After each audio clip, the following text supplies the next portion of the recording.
The beginnings of a high school field trip. Teens from Suffolk observe the legacy of General Douglas MacArthur. And while they peruse time-worn artifacts, what lies behind this black curtain might be a more intriguing story. This collection is one of a kind.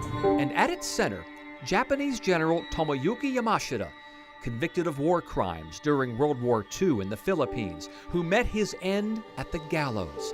And the man who led him there, Lieutenant Colonel Charles Helderman, an Army captain at the time. 6 months before these two men met, either one of them, because the war would have still been going, would not have hesitated to kill the other one. But in the 90 days that preceded Yamashita's hanging, these two formed a bond. Yamashita, one of the most feared battlefield tacticians of the Imperial Japanese Army, loved horticulture, art, and poetry. Helderman, a man's man. He worked as a bartender, as a car salesman. He started boxing. Suzanne Helderman, who lives in Williamsburg, inherited her father-in-law's possessions, which included Yamashita's personal effects left to him after the general's execution. They include letters, artwork, even the piece of rope that ended his life.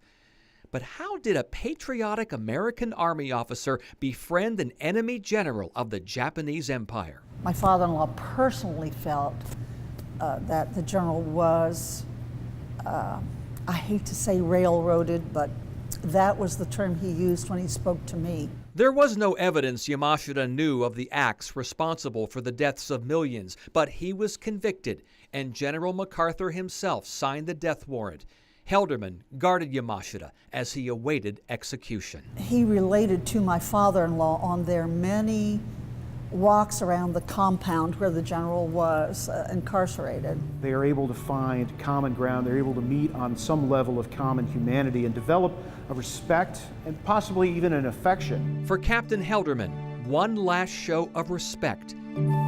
9 years after Yamashita's execution, when he delivered Yamashita's last letter to his widow, thus ending a story with a deep message for all time. And we're all humans. We should always keep sight of the common ground that we can find amongst each other.